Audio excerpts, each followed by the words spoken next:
Começa agora o podcast De Fato. Uma visão popular do Rio Grande do Sul, do Brasil e do mundo.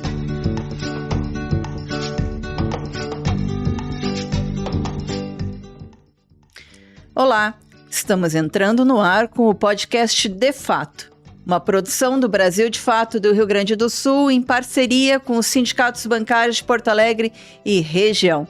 Gravado aqui, no Estúdio Hall, diretamente do Centro Histórico de Porto Alegre. Eu sou Kátia Marco, comigo tocando o programa Ayrton Centeno. Salve, Kátia. Salve, Ayrton.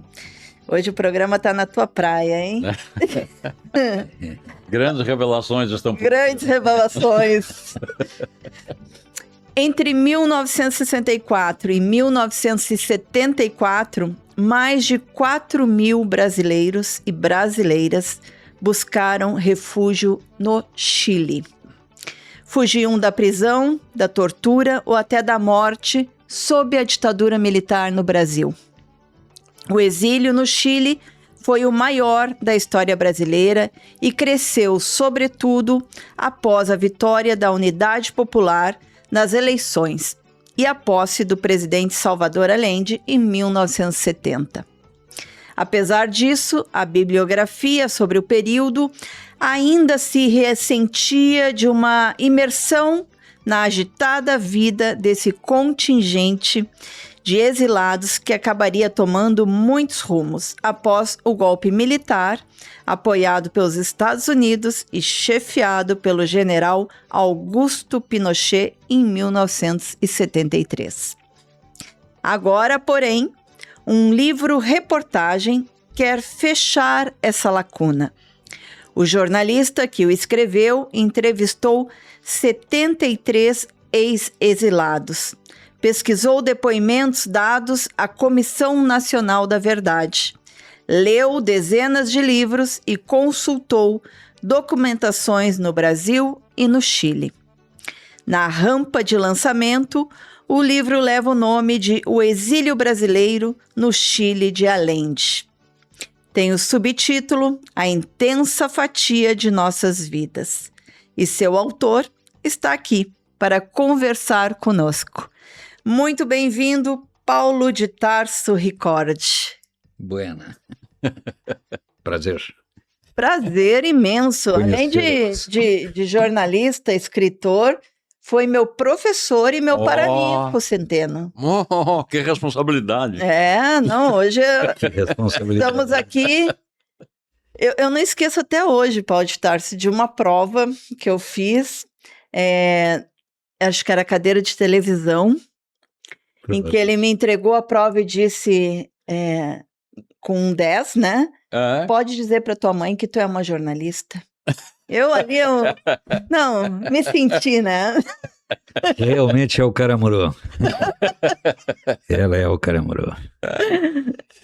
Muito bem-vindo. Ô, Tarso, eu vou começar te perguntando, eu vou começar pelo prefácio, né? Uhum. O prefácio, eu vi aqui que o prefácio é do Tabajara Ruas, que é uma das grandes referências da nossa literatura gaúcha, né? E ele foi também exilado, né? E certamente é teu entrevistado e protagonista dessa história, né? Então eu queria que tu me contasses, por exemplo, eu sei que o Taba participou de uma fuga dramática naquela corrida para as embaixadas, né? Logo nos primeiros dias do golpe, logo após o golpe. Vamos começar por aí, o que tu podes contar disso aí? O Taba estava vivendo, não em Santiago, ele estava vivendo em Valparaíso. Uhum. E aí Valparaíso é o quê? Umas 2 horas de Santiago? 2 horas. E Valparaíso é o centro da Marinha. Lá está o Ministério, lá está a Força, autônomo do governo e tal. E o Taba estava lá. A movimentação tinha começado antecipadamente lá. E o Taba tinha que foi a Santiago, porque ele tinha que renovar um documentação dele, né? E aí deu golpe. Aconteceu o golpe. Aí ia pelas paradas, né? Tá entrando e descendo pessoa e tal, da pouco já não pode mais descer, e já não pode mais descer. O que é isso? Não pode. Só descem lá. Estava começando o golpe, né? Mas eu estava chegar na véspera, né? Estava chegando na véspera e foi para casa de amigos com outro brasileiro. E ficaram guitarreando, tal, na noite, tal, tocando e tal. Não vai acontecer nada. O Taba muito romântico. O golpe estava por acontecer a todos os dias, já faziam 3 meses, né? Então o pessoal já nem estava levando muito a sério. Antes do golpe, dias antes do golpe, ou semanas antes do golpe, houve aquele negócio chamado tanquetaço. Tanquetaço. Né? Que foi que foi frustrado, né? Hoje tem uma dúvida disto. É. Se ele foi de fato frustrado ou se ele era mesmo ensaio, né? Para testar que forças armadas estavam com o presidente ainda, né? O general Prats, que era o comandante-geral das 3 forças armadas, no peito, estava indo para o trabalho, viu aquela movimentação de tanques, parou o carro e foi para o meio da rua. Que coisa é essa? E tal. E os caras se recolheram. Mas já vinha numa sucessão, né? Eles já tinham assassinado o comandante-geral do Exército. Pouquíssimo. Tudo era uma sucessão tão rápida, que eram coisas de dias. Eu estruturo o livro, inclusive, nesse sentido, nada de uma cronologia acelerada. Já tinham assassinado, a CIA já estava financiando há muito tempo os paros, né? Financiado, pago, motorista, caminhoneiro, pago para parar. Sim, eu imagino que esse golpe já vinha sendo tramado desde que a Allende assumiu, né? Não, ainda um pouquinho antes.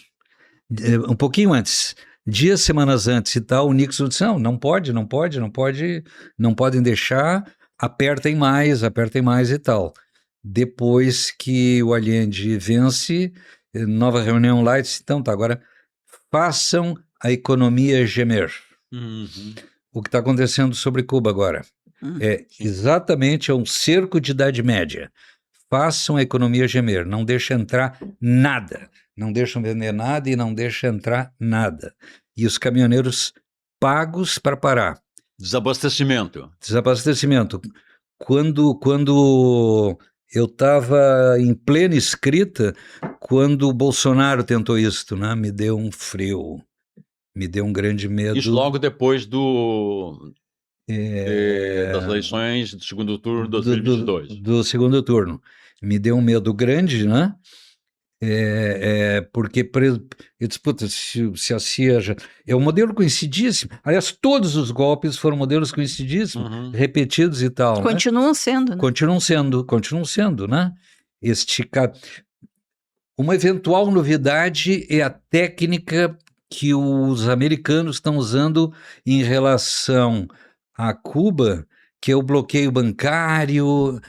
Teve um pouco, né, nesses períodos do Chile, inclusive, né, mas é de um modo diferente. Quem negociar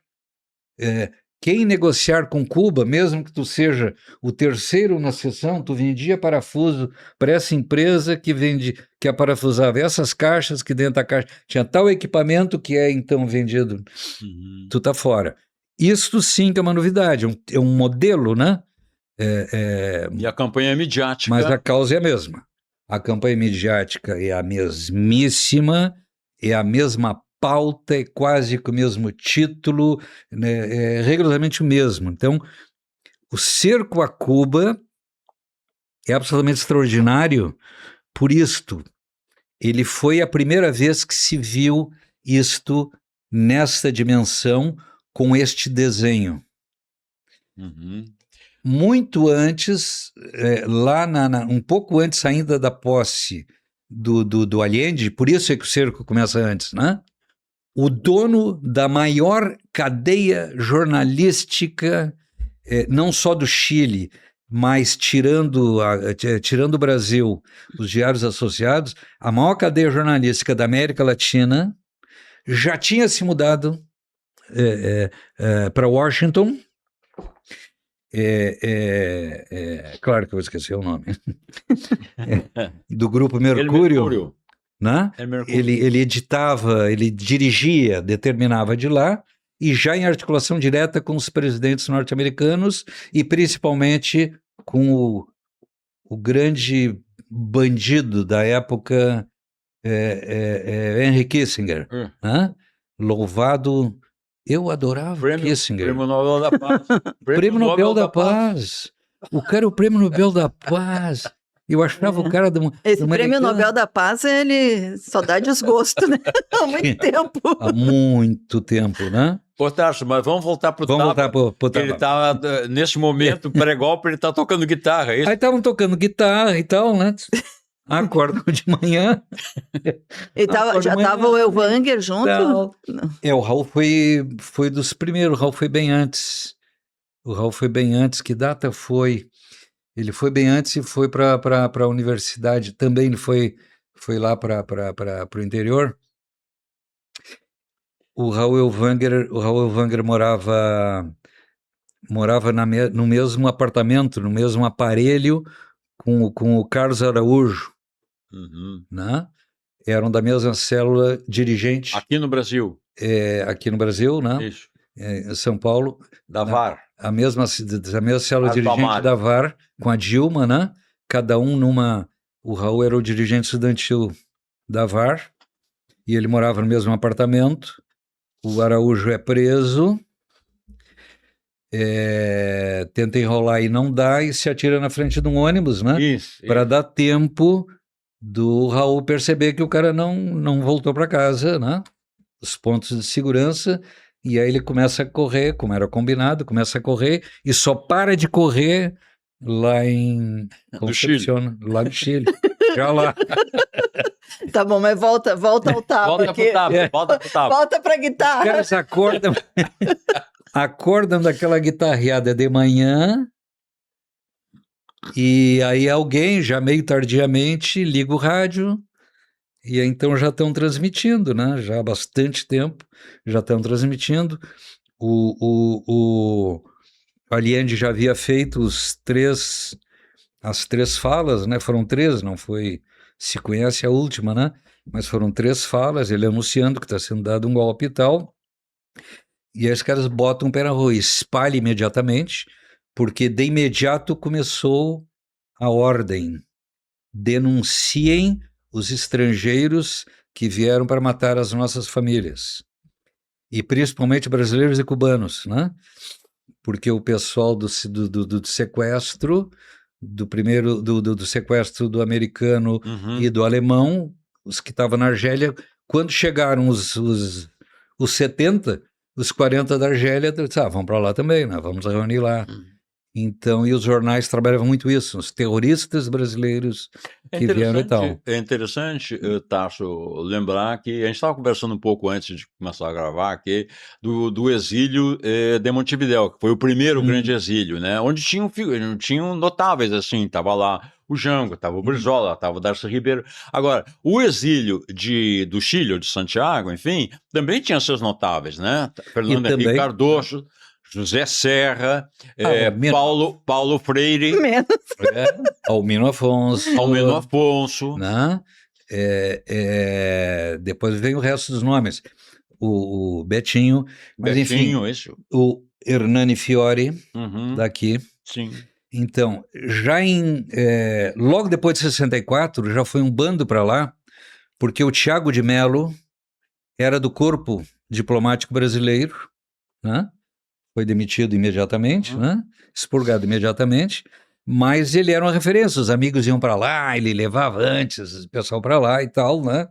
Há que lembrar que era o governo Freire, que embora tenha dado a extrema contribuição criminosa... Eduardo Frei. É o governo anterior ao do Allende. Anterior. Democrático, um governo democrático, um governo que bancou reforma agrária, né? eles imediatamente...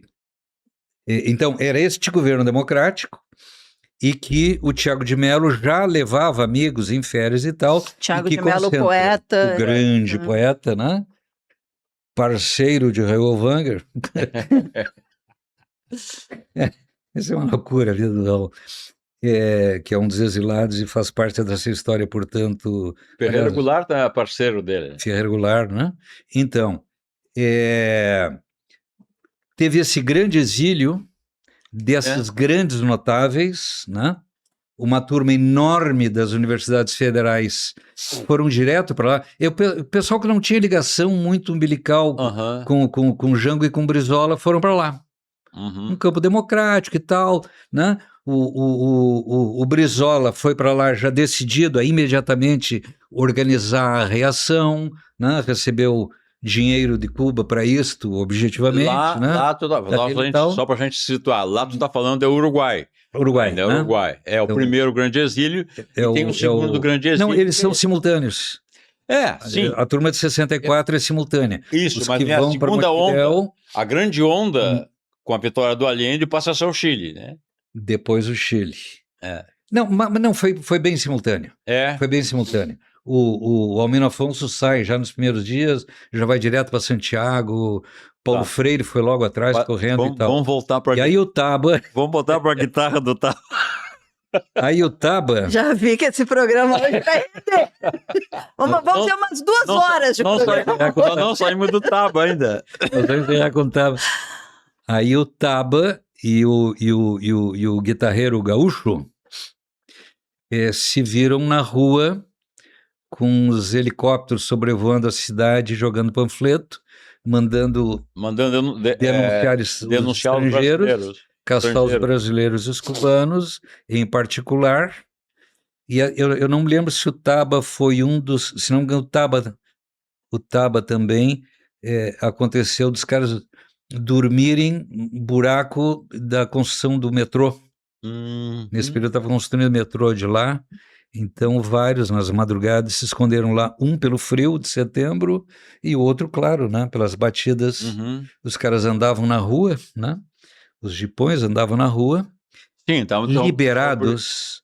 Estava em estado de sítio, né? Toque de recolher. Eu tenho vários relatos diretos, observação direta, da quantidade de cadáveres nas ruas, acumulados nas ruas, fila do pão, metralhados na fila do pão. A então namorada, depois esposa do Dirceu Messias, a Maria Isabel Ibarra Toro, que é chilena, estava na casa de uma coleguinha dela, imediatamente após o golpe, e por medo que não desse tempo até o horário do toque de recolher. Do toque de recolher, toque de caída, o toque de recolher ficou na casa de uma amiga que ficava na frente do hospital militar. E chegavam caminhões lotados de soldados mortos. Foi uma balaceira louca para tudo que é lado, né? O governo estava bem protegido naquele cinturão, mas ali também estava também o comando do exército, né? Então era muito. Então ninguém se arriscava a botar o nariz para fora, né? E o Taba é um desses que ficam nesses buracos, né? Depois corre para uma embaixada. E aí correm para a embaixada, ele vai para a embaixada da Argentina, que se manteve aberta até o limite, né?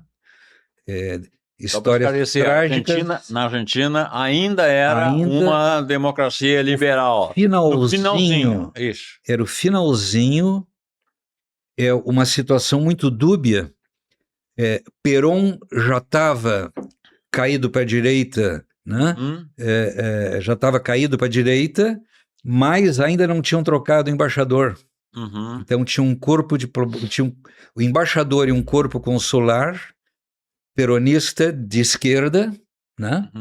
E que liberaram e que protegiam até o limite. Só que os portões, a calçada era chilena, guarnecida, né? Sim. Então tem Tem histórias trágicas, mas também tem muita história chistosa. Por exemplo, na frente da embaixada da Argentina tinha uma parada de ônibus, né? Então, bueno, normal, as pessoas, casais, né? Passando pela calçada, né? Gente na parada de ônibus, né? Esperando o ônibus e tal, né? Então, daqui a pouco, aparece algum cara, 2 enormes portões distantes, aparece alguém que faz um buchicho no portão de lá. Sim. Os milicos que estavam nesse aqui acorrem lá para ajudar, para proteger, porque afinal o portão estava fechado. E a massa de pessoas na parada de ônibus jorra para dentro. Era gente esperando o momento. Aqueles casais que estavam passando, né?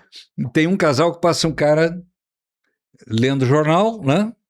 E aparentemente uma esposa e uma, digamos, cunhada, né? Quando eles passam na frente do portão, o cara joga o jornal na cara do milico E entra. e eles flecham. Ou faz buchincha aqui na frente, bate boca de casal, né? Arranca rabo de casal, e um bando pulando pelo muro de trás. Tinha um hospital atrás, né? Tinha um hospital atrás. Vários estudantes de medicina brasileiros estagiando lá, encostam um carro no muro e pum, pum, pum. Claro que Ou seja, ficaram muitas pessoas dentro da embaixada, né, da Argentina. Principalmente da Argentina e do Panamá. Principalmente, mas não só, né? Não só. Muitas acolheram, muitas fecharam, mas essas duas foram as que acolheram mais. Então tu pensa... Eu imagino, dá para imaginar que a Embaixada do Brasil certamente está fechada, né? Aquele embaixador... Paraguai... O embaixador brasileiro foi nominado elogiosamente como 5º membro da junta. Para ter ideia do tamanho do canalha. Ao longo do período, antes do golpe ainda, ele não dava registro de nascimento para filha de brasileiros nascidos lá, né? Então tu imagina a cena da embaixada, lotadaça, fila para banheiro, pelo menos aquilo era um enorme palacete, né? Ainda tinha um micro espaço de pequena organização, a comida acabou logo e tal, né? Mas como era embaixada, podia entrar alguma coisa. Alguns abusados, né? Um culpa o outro, né? Mas enfim, ou seriam os tupas, né? Ou seria o pessoal brasileiro e tal, assaltaram a adega, né? Então, a outra embaixada do Panamá era um apartamento de 2 quartos. A desimportância das relações do Panamá com o Chile era um apartamento de 2 quartos. Apartamento de 2 quartos. 200 pessoas. Nossa. 200 pessoas. Simbolicamente, mas era rigorosamente verdade, eu fui checar com os outros todos, né? A fila do banheiro levava meia hora, né? Para tu... né? Então as pessoas acordavam de manhã sem nenhuma vontade e iam para a fila, né? Claro. A da Argentina também. Mas a Argentina era uma casa, um palacete. Era um palacete, mas também era um apartamento de 2 quartos. Eu não me lembro o número exato, mas era um troço... Era um troço assim, extraordinário, a incapacidade, então, mas eles ainda podiam dormir deitados, né? Na Embaixada do Panamá, não. Na Embaixada do Panamá, os caras ficavam escorados em pé e 3 turnos. Então, a gente dormia de dia, a gente dormia de noite e tal, e tratava de tentar controlar o ruído, mas é um troço impossível. Então, a Vânia Bambirra e o Teotônio Santos, que junto com o Rui Marini são os grandes nomes da economia brasileira da época, que escreveram, dizem os economistas, com muito mais qualidade, em contestação ao livro famoso do Fernando Henrique Cardoso com o Faleto, O mesmo Faleto. a teoria da Que é dependência, da né? dependência. Marxista. Aí eles responderam a teoria marxista da dependência, né? Que é muito mais completo, mais, né? Dizem que precisa. Então, E ainda muito atual. atualíssimo ainda, né? Então, a Vânia e o Teotônio, que licionavam puta de um curso, né? Internacional, um dos principais centros de cultura da América da época, estava bem de vida, e tinham comprado um terreno e estavam construindo, né? Reformando a casa, construindo e tal. Então aí eles doaram este bem para a embaixada, para que então, em nome da embaixada A embaixada da Argentina. a do Panamá, A do Panamá. requer, então, formalmente, registra a casa como sua e requer, então, uma transferência para lá, que foi uma transferência muito, muito tensa, porque Pode se imaginar, né? daqui para dentro é território panamenho e lá do muro para dentro é território panamenho. Esse espaço é um espaço chileno, Sim. coberto. Nos primeiros dias, eles não se deram conta, porque era uma embaixada desimportante, não se deram conta de cercá-la, né? Então foi tanta gente. E quando os caras foram fechar, eles fecharam com 2, 3 pacos à porta, né? Mas tinha janelão do banheiro que dava para fora. Mas com a casa lotada, os próprios estavam lá dentro, e começava a gente se atirar pelo banheiro. Então tem também 3 que me contaram, que pularam com gente lá dentro do banheiro, né? Usando o banheiro, com aquela fila do banheiro do lado de fora. Dizem assim, Cortando a fila. Gente, não, a gente ri, né? Mas é trágico. Né? Trágico. Tem 500 histórias deste Não, grau. imagina, tu entrevistou 73 pessoas, eu imagino o quanto de histórias tu viu, né? Então, das mais trágicas às muito engraçadas. Então, para sair da embaixada do Panamá para casa da Vânia e do Teotônio, eles iam com a bandeira um funcionário do Panamá, com a bandeira do Panamá, um brasileiro cercando, uma corda enlaçando para entrar no ônibus. Sim. Entrar no ônibus com este grau de cuidado e com os caras ameaçando, né? Ameaçando, vão furar, né? Bandeira no para-brisa, os caras entrando de bandeira, depois vem buscar a próxima turma e tal, vai e desce o mesmo cenário, né? E lá na casa também lota. Um dos acampamentos, um dos quartos era a piscina seca, né? Lotou a casa, imagina uma casa, né? Lotou o pátio, lotou a piscina, né? Organizaram horários curtíssimos no que havia sido o galinheiro para ser o cantinho do namoro, né? De casais que estavam lá na embaixada, aquela onde não podia sentar, imagina, né? 200 naquela embaixada, então um cantinho lá do namoro, né? Enfim, a embaixada da Argentina... O que tu está contando é um aspecto que, de novo, acho que é o mérito do pesquisador, do jornalista que levantou. É um aspecto pouco conhecido das pessoas da vivência no exílio, né? Essa história de encher um apartamento, as pessoas têm que fazer fila para o banheiro e dormir de pé. Dormir de pé, pular a janela. Pular a janela. Caras que chegaram com família lá na outra casa e, claro, os milicos vão deixando se aproximar e aí o pessoal fazer barulho, gritaria num canto para também passar as criancinhas depois passa esse, depois passa o último, passa o marido e tal. Na verdade, são famílias, né? A gente Famílias. pensa, não, os exilados. Não, na verdade, são famílias. Esse é o tema.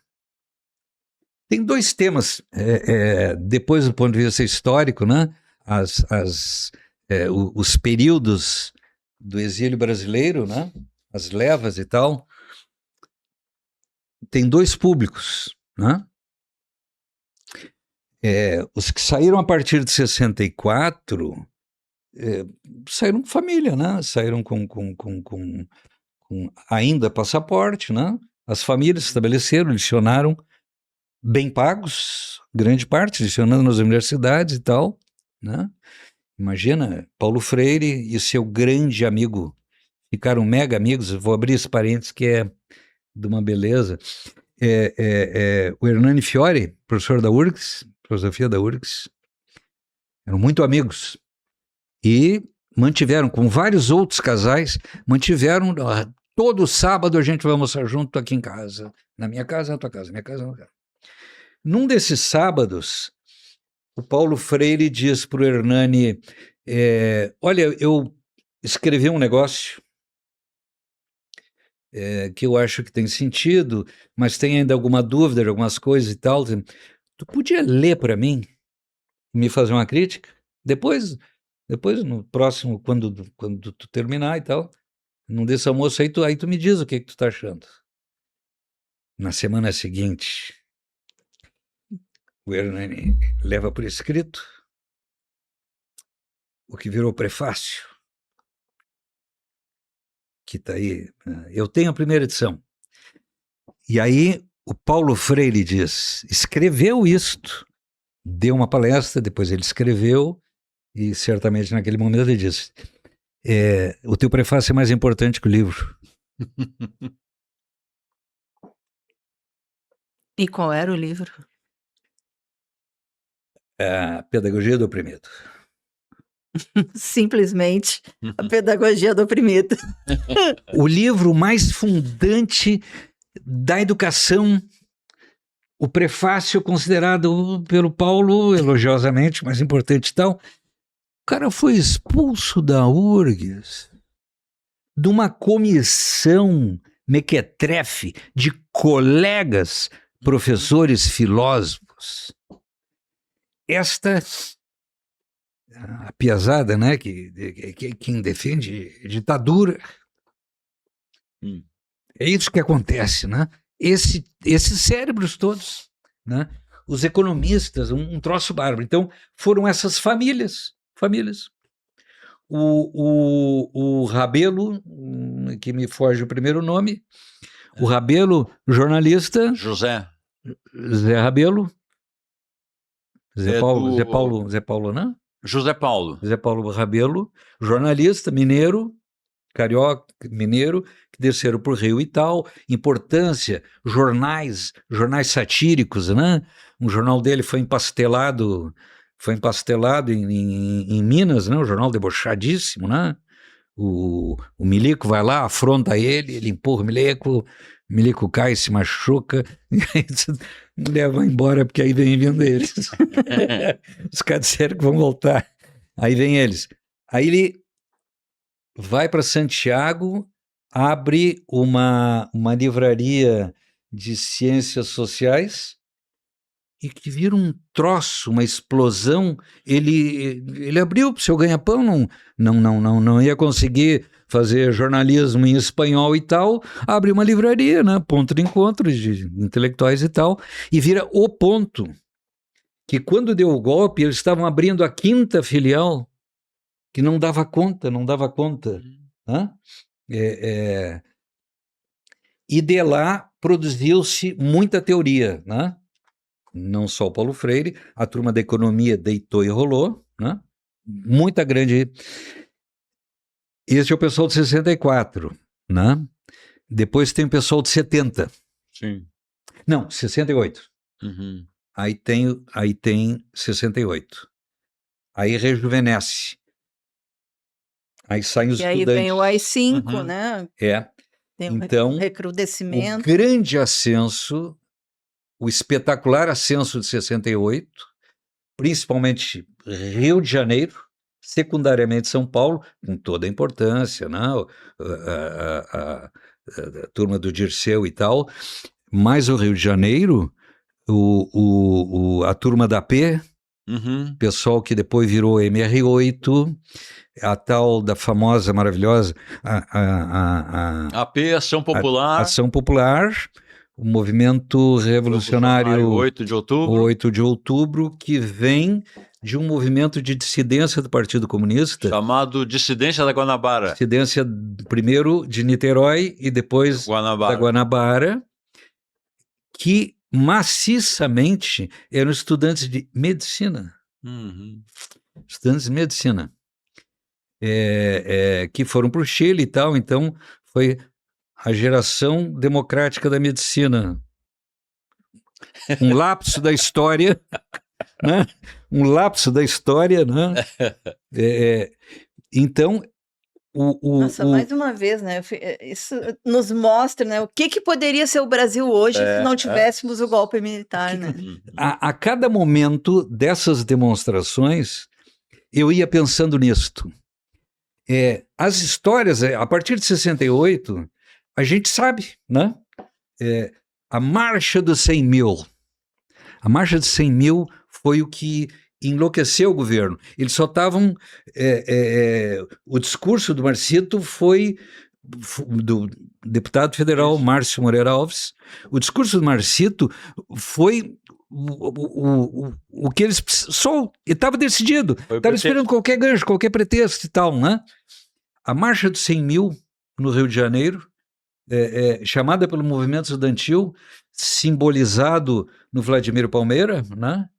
No alagoano, simbolizado no Vladimir, no Palmeira, os caras aí vieram com tudo. A prisão da Ilha Grande tem das histórias mais bárbaras da tortura no Brasil. Torturar igual, depois aquilo se... né? Ali eles começaram, naquele momento eles estavam desenvolvendo, eles estavam aprendendo, então eles ainda destroçavam. Os americanos, da Mitrione, né, o choque elétrico vindo da experiência francesa na Argélia, né? Os franceses é que trazem o choque elétrico, né? Então ainda, logo depois eles chegaram, né? Mas naquele momento os caras ainda estavam destroçando, né? Naquele momento eles ainda estavam, era ainda esmagar corpos e aviltar corpos, estuprar homens e mulheres, outra coisa que não se conta, né? Os homens foram estuprados com regularidade, né? Quando a Dilma disse nenhum buraco ficou ileso, se trata disso, é literal. Não é simbólico, é literal, né? Então, os caras ainda eram esse esmagamento. Eu ponho fora no lugar certo, mas fora eu trago de fora uma entrevista do Carlos Araújo, que ele deu aqui para o Diário de Notícias, perdão, para o Jornal do Comércio. Eles dizem, lá pela madrugada, os caras iam lá para abrir uma grade, né? Tiravam lá 2 ou 3 e para dar porrada. Não tinha nada que interrogar. Era para se divertir, para descarregar energia. Né? Então, isto foi feito com sadismo. Era um exercício sádico. E a prisão das meninas, principalmente no Rio de Janeiro, Niterói, no Rio, na ilha, que ficaram presas 9, 11 meses, né? Nesse processo de Ares, exercício. Esse que tu está descrevendo é o caldo de cultura que vai motivar a debandada para o Chile, né? A partir do AI-5, eu imagino que seja isso. Logo depois, então. Isso. Pega um estopim do AI-5, né? Começa, e depois mais ainda com a vitória do Allende da eleição. E aí o pessoal marcha para lá, então. Em 68, quando Allende se elege em 70, já tinha muito brasileiro lá. Tem uma estimativa cruzada, o Raul Wanger é importante nesta conta, com outros exilados, que chega-se então à conta dos 4 mil brasileiros exilados lá, né? De diversas procedências e grande parte sem contato. Eles não conviveram lá. Então teve 64, 68, e aí com a vitória, com a campanha, já na campanha, Sim. e depois a vitória do Allende, aí vai uma terceira leva, que estava sob risco, mas não estava condenada, não tinha, né, não tinha sido pega, né, como diz um deles, né, simbolicamente levamos tapa, gurizada panfleteando, pessoal do movimento estudantil, que não estava organizado. Teve muita gente, o cara não estava em nenhuma organização política e disse, Foi no entusiasmo. Sim. o socialismo, Agora, né? Agora. Esse troço. A gauchada do Julinho, da segunda leva do Julinho, teve a primeira leva do Julinho, né? Simbolizada no Ico Lisboa, né? Sim. O Julinho, que é uma escola, só para a gente contextualizar, porque senão o podcast vai longe, claro, então, o Julinho, Escola Estadual Júlio de Castilhos, era a grande escola em todo tipo de qualidade pedagógica que tu pensares do Rio Grande do Sul, né? E também de educação política, né? E de educação política também, né? Então teve uma primeira geração, e eles conviveram, né? Eles conviveram, mas tem um grupo que entrou para a luta armada, né? O Ico Lisboa é um dos mais atraentes deste grupo, né? Companheiro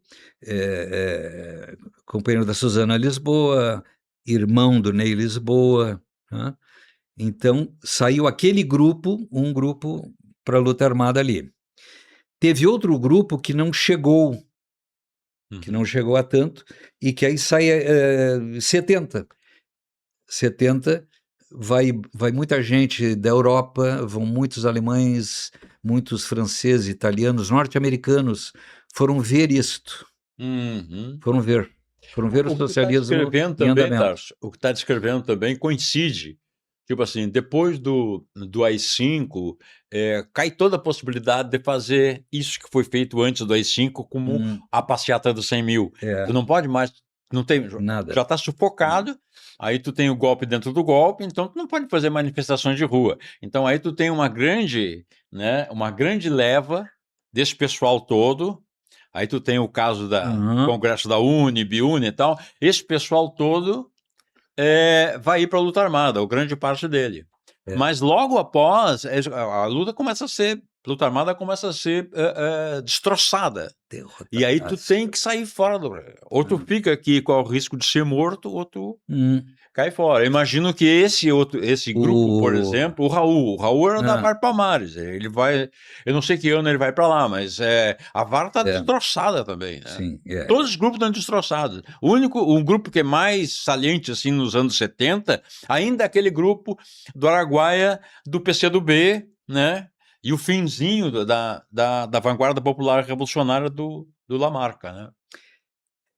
Esta, na verdade, ela morreu antes. Interessante isso. Não, ela estava bem. Eu eu acho que é 70 que morre. Eu não sei exatamente o ano que morre o Lamarca. Teve na Bahia. Capa de silêncio, na verdade. Ela estava muito infiltrada. Muito infiltrada. Na verdade, todos estavam infiltrados, né? Mas eles mais do que todos. Eles mais do que todos, porque eles acolheram muito cedo os soldados, cabos e sargentos. Eu ia te perguntar isso. Quem estava também lá no Chile é o grande traidor. Sim, O cabo Anselmo. Infiltrado na VPR.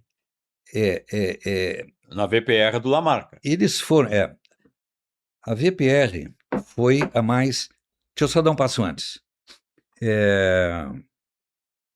Vamos dar o nome inteiro. Vanguarda Popular Revolucionária. Dá um passinho antes. Quando começaram os assaltos a banco, eles já estavam quebradaços. Já era roubar para comer. né? O que nunca se disse, nunca se dizia, né? Claro, né?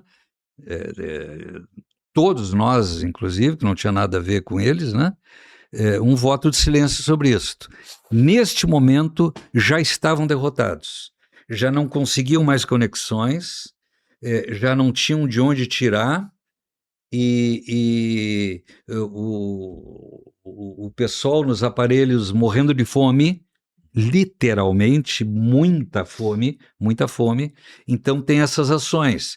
O Edmur veio para cá, os caras começaram a fazer assalto a banco aqui em Gravataí, fugir de ônibus, né? Um troço miserável. O Edmur, que era o apelido dele, o gaúcho, né? O gauchão. Aí ficou o apelido gauchão, não tinha nada a ver com o Rio Grande do Sul, né? E ele fundou um outro negócio aqui, um outro negócio. Ele fundou uma outra organização. Acho que era MMG, Marx, Mau e Marighella. Mau e Marighella. M3. Guevara. M3G. M3G. M3G. Os sequestros dos embaixadores foram as últimas grandes ações. Todas ações propagandísticas. Espetaculares. Propagandísticas. Teve execução dos caras da CIA, né? Uhum. Do capitão Charles. Sim, o capitão que foi morto na saída de casa Paulo. Em São Paulo, né? Damitrione no Uruguai, né? Conexões e notas aqui. O né? Boylezen. O Boylezen, né? O Boylezen. O empresário. O Boylezen era Era o financiador da tortura. Era o grande empresário. O cara da Ultragás. Assistia, né? Assistia empresário. O cara da Ultragás, que financiava a tortura. Aí ia para o teatro, né? Para os recitais com a esposa, largava a família em casa. Aí ele ia lá pro doicode para assistir as torturas e tal. Ficou maravilhado com a maricota, né? A introdução do choque e tal, né? Então foi executado também este cara. Este momento já é um momento, já é a leva do recuo. Uhum. Os que vão para o Chile já no recuo, né? Então não estão naquele exílio tradicional da impossibilidade de fazer política no Brasil. Os caras estão sendo caçados efetivamente como ratos, estancada a possibilidade. Os sequestros são feitos para retirar lideranças, né? Tem uma que outra exceção, que são atos de enorme solidariedade e empatia, né? Enfim, então já é este grande recuo. E quando estão recuando, essas organizações já estão destruídas. Os milicos já tinham destruído. O problema, um marco disto é o Congresso de Biúna. Uhum. O Congresso de Biúna possibilitou que fossem fichadas todas as lideranças estudantis do Brasil, que nem estavam ainda... Não estavam na luta armada, foram para a luta armada depois. E que não estavam na luta armada e que mal e mal estavam aí, né? A gurizada da arquitetura daqui de Porto Alegre, filhos do pessoal do Partidão, né? Não tinha uma militância do ponto de vista mais estrito, né? Tinha uma grande militância cultural, os arquiçamba, né? Então, o Zé Antônio Pinheiro Machado é um desses presos lá também. Então, os caras ficharam quem estava, quem viria, quem foi e quem não estava, né? Isto invalidou a luta no Brasil, né? Depois, o pessoal que estava em luta armada, aí o problema é mais grave, né? Então, já lá com a captura muito inicial do Cabo Anselmo, ainda resta uma fração de dúvida se ele já não estava infiltrado lá Desde antes de 64, Desde tem essa antes de dúvida 64, desde antes de 64, sim. Já ainda há um resto dessa dúvida, que ele já não tivesse infiltrado, porque tem muito adormecido, né? O adormecido mais famoso é justamente Pinochet. também. O alto comando O adormecido, Conrad. já cuento. O alto comando da Força Aérea do Chile, da Marinha do Chile, que é a precursora do golpe, e do Exército, na véspera, ainda tinham dúvidas. O almirante Carvajal, que era o articulador, o movimentador e tal, foi na véspera na casa do Pinochet, perguntava assim: meu general, já era a segunda conversa deles, um intervalo de 8 dias. Meu general, nós decidimos marchar contra o governo. A maioria de seus comandados, dos generais, né, de 4 estrelas, do Exército, também estão conosco. Então, eu vim lhe perguntar, amanhã eu venho aqui para me apresentar para o senhor ou eu venho prendê-lo? E ele já era um agente da CIA muito anterior. Esse é o agente adormecido. Captou o cara anos antes e fica lá com o cara, fica abastecendo, tentando, pagando, formando. Paulinha, a gente está terminando. Eu estava brincando quando eu falei que eram 2 horas, tá, Ayrton? Vai ser só uma mesmo. Mas, assim, eu acho que não tem como não fazer uma cooperação entre esses tempos, né, os anos de chumbo em toda a América Latina, que foram financiados e orquestrados pelos Estados Unidos, com os tempos que a gente está vivendo hoje, né? E eu queria saber se no livro tu faz alguma análise nesse sentido. Não. Eu, de fato, eu fiz um livro-reportagem, né? Lá bem no início, eu deixo claro, né? Não me penitenciando, mas para que fique explicitado que eu sequer me atrevi a narrar, a estudar, a interpretar este riquíssimo período chileno, né? Da experiência política chilena. Ela está contada na sua circunstância, né? Ela está contada na sua circunstância. Tem várias referências e tal, estudo, né? Claro, eu levei 11 anos estudando isto, né? Indo ao Chile estudar, mergulhar em biblioteca, em jornais, acervos e tal, e aqui, claro, também, né? Quando se dizia que as Forças Armadas, ainda hoje se diz essa besteira, chilenas eram as mais democráticas da América, nada. Eles têm uma sequência de golpes frequente, né? Com participação norte-americana em grande parte delas. E aquela quadra inteira, as Forças Armadas do continente inteiro estavam organizadésimas já pelos Estados Unidos, né? O susto que eles levaram com Cuba, 59, lhes fez velozmente se mover para que não houvesse nada parecido na América. Cercaram os vários países e aceleraram o que já era uma coisa que acontecia, mas muito mais em função da substituição da escola francesa de formação pela escola norte-americana, já levavam generais das 3 forças de todos os países para estudar lá, para se formar, mas ainda era um pós-graduação. A partir daí sistematizou.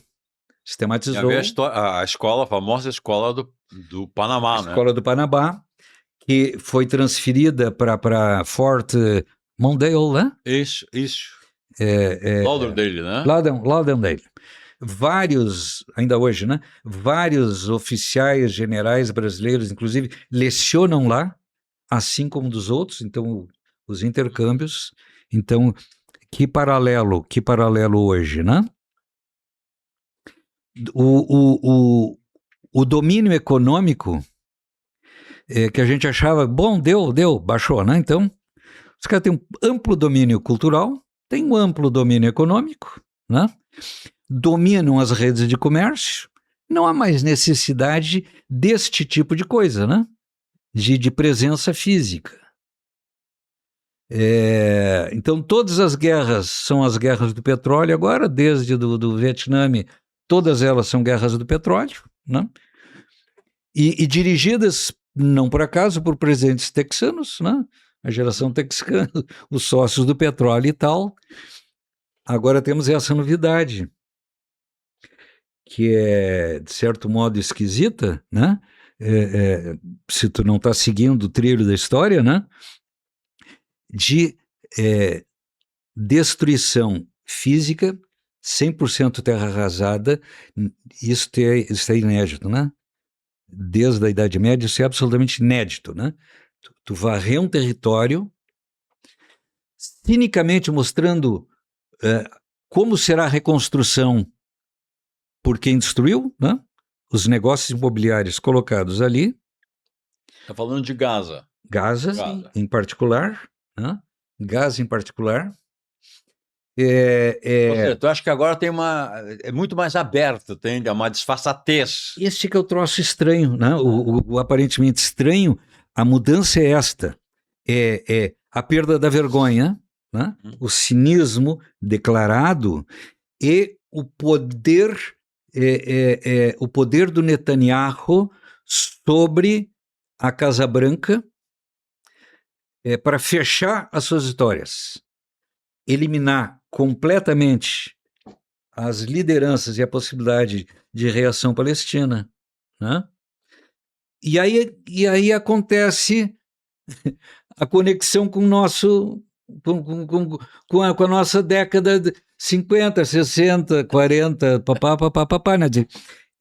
Fica os fundilhos do Trump em aberto, que nesse tempo que os caras estão fazendo as guerras do petróleo, abre o espaço para a China ocupar comercialmente os espaços, né? Enfim, o capitalismo, né? O que estão reclamando, né? O que estão reclamando? A competição. E resolvem voltar a ocupar a América Latina, o seu quintal que ficou descoberto esses anos todos. Abertos. Essa é a pior notícia de todas. Essa é a pior notícia de todas, né? Aberto, né, para governos de esquerda se elegerem democraticamente, ampliarem por aí, fazerem as conexões, a coisa brilhante do BRICS, né? E o Banco do BRICS. Uma revolução socialista na Venezuela, né? Uma revolução na Venezuela, né?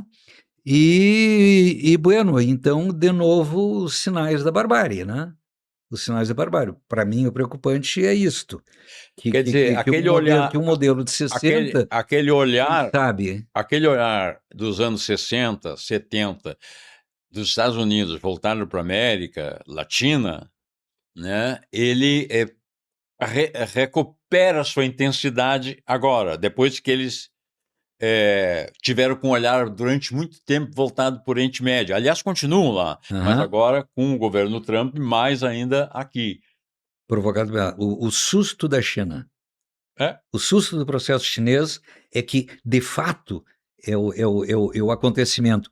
E, complementarmente a isto, o BRICS, né? Quer dizer, o que o Lula fez lá, de importância no mundo, né? O que perdeu de intensidade, o que deixou de fazer aqui, né? O Olívio tem uma frase que a mim contempla, né? Nós, o PT, ficamos devendo ao Brasil as reformas de base. Para mim, esse é o tema. As Forças Armadas nunca estiveram tão formadas e tão ligadas à formação norte-americana e financiadas e etc, e pagas pelo contribuinte como jamais estiveram na história deste país. E hoje tu tem um outro elemento aí que é o poder das big techs, né?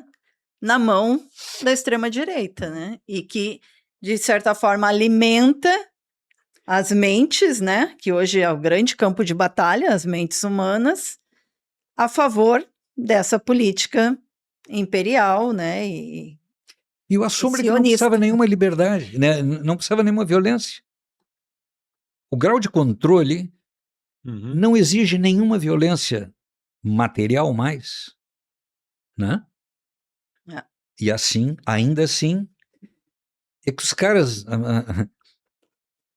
é que os caras produzem tanta arma que tem que gastar, né? Se eles não fazem guerra, esta indústria tão poderosa E estão testando armas, né?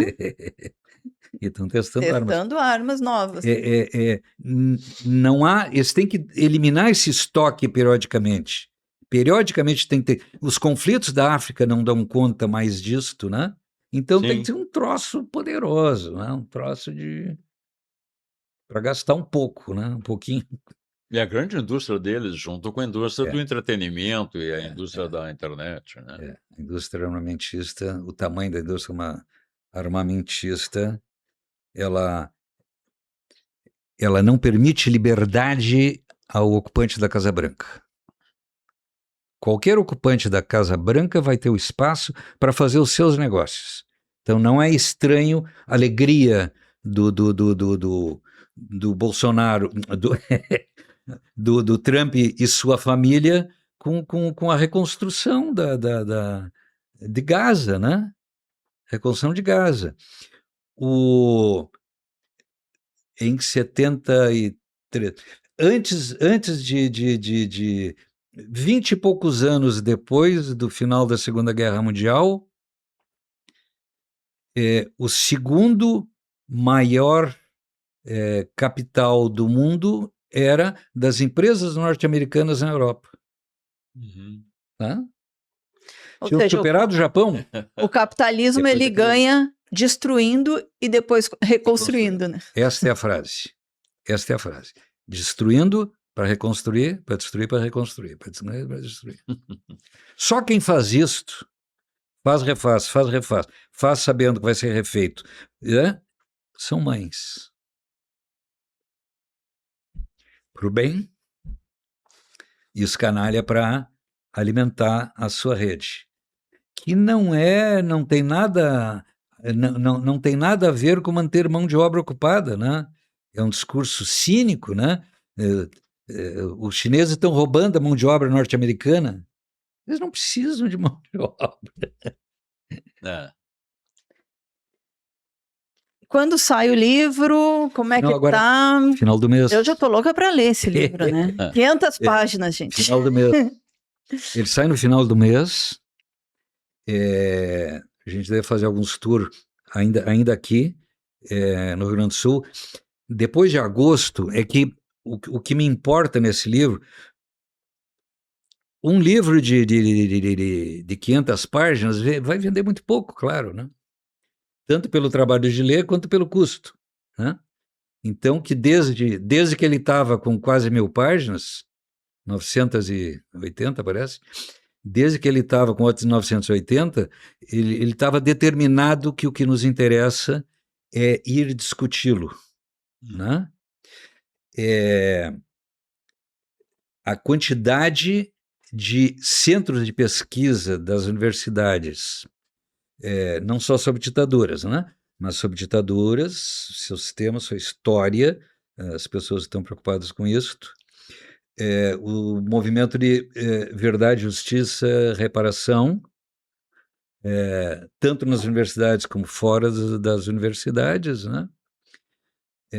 E o movimento de direitos humanos, lá o pessoal do direito, né?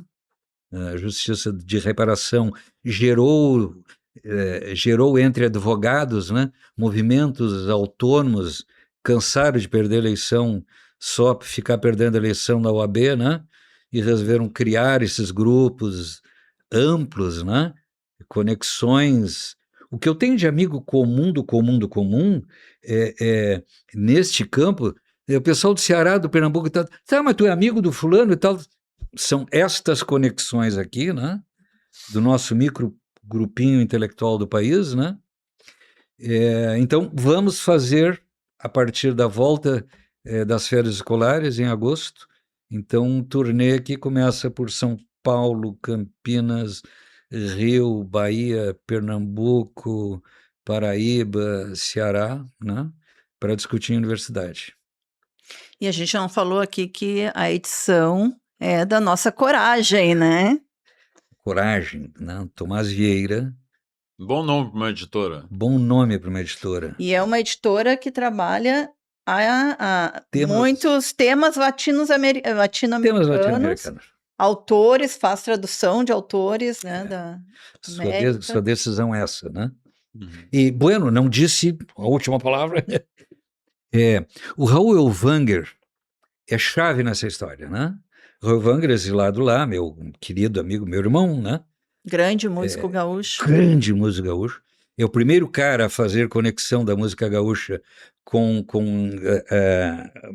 Argentina e Uruguai, né? Cantou com Mercedes Sosa. E cantou com Mercedes Sosa, Pablo Milanés. A Mercedes Sosa canta a música dele, né? Dele. Pablo Milanés. Bom, a lista dos internacionais é muito grande. Elis Regina gravou a música dele e tal, né? Então, o grande Raul Elvanger, que é um dos que pegou 3 exílios, 3 ditaduras. Pegou a ditadura brasileira, pegou a ditadura chilena, pegou a ditadura da Argentina, né? A sua então namorada, noiva, esposa, mãe do seu queridíssimo filho, participou da tentativa fracassada e mal ajambrada do cônsul americano aqui em Porto Alegre. Chandler. Charles Chandler. Charles, né? Então, o Raul, nós fomos ao Chile antes do aniversário.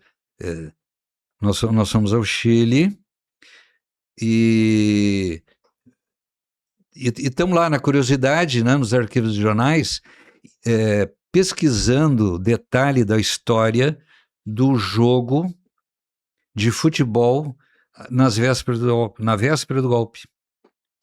Porque o treinador e 3 jogadores eram do meu grande, glorioso Grêmio Bagé, né? Do Grêmio Bagé. E aí estou investigando aquilo, aí o Raul, assim, do nada, disse, pois é, eu estava naquele jogo, eu e o Bob, aí o Bob 3 dias depois estava de volta aqui preso. Eu disse, isso é abertura de um livro, tia. Como é que é? Aí eu começo a me interessar mesmo, a investigar mesmo. E aí foram 11 anos. Isso foi o começo de tudo. Esse é o começo de tudo. Então faz 11 anos que tu tá trabalhando nesse livro. 11 anos. O cara, uma dupla que está no jogo de futebol, para ver a seleção brasileira que não foi, e mandar um arranjo do interior do Rio Grande do Sul, nem Grêmio Internacional e tal, e que 2 dias depois um deles está preso lá no estádio. Muito bem. O estádio... Estádio Nacional de Santiago. Estádio Nacional, Estádio onde Nacional foi assassinado o Vitor Hara. Né? Não, o Vitor foi no ginásio. Foi no ginásio. É que tem... eles chamavam também de estádio, né? Estádio Chile, que é onde ele foi assassinado, que é um ginásio de quadra, o ginásio coberto de quadra, que hoje tem o nome dele, e que, para não ter confusão, no livro eu e o Raul deliberamos, vamos chamar de ginásio. Avisamos os exilados, nós vamos chamar como ginásio, né? E o Estádio Nacional do Chile não coube lá no ginásio onde mataram, os caras metralhavam a esmo. Lá foi para execução mesmo. E onde tem uma das belas histórias do livro com Dirceu Messias. Ele está esmagado num banheiro lá embaixo, está esmagado. Entra um paulista, que nunca tinha visto ele, também militante, de outro, entra e vê o cara esmagado. Meu irmão, tu tá aplastado. Aí ele olha pro cara, então mal consegue falar, tira um anel de latão, com uma pedra verde, entrega para ele. Maria Isabel Ibarra. Qualquer coisa que me passe, entrega para ele, para ela. Para afirmar que eu estava aqui. Eu não sumi por aí, eu não fugi para o Brasil, eu estava aqui. Pá! Décadas depois, devolvem o anel. É uma linda história que está no livro. Então, gente, essa e muitas outras histórias, imaginem, né? Mais de 70 entrevistados, mais de documentos e livros, é muita história. Não deixem de adquirir, né? E ler o livro O Exílio Brasileiro no Chile de Allende, de Paulo de Tarso Ricordi. Muito obrigada, Tarso. Muitas graças. Aproveitar, fazer aquele convite, né, para você apoiar o Brasil de Fato, apoiar esse jornalismo que fala aquilo que a grande imprensa não fala. Entra lá em nosso site, apoia.se/Amigos do Brasil de Fato RS e contribua com o valor que você puder. Também, se você tem um feedback, uma sugestão de pauta, entre em contato pelo nosso e-mail, redacalrs@bdfestados.com.br ou pelas nossas redes sociais. Ficamos por aqui. Semana que vem estamos de volta. Esse foi o podcast De Fato, uma parceria do Brasil de Fato Rio Grande do Sul com o Sindicato dos Bancários de Porto Alegre e região.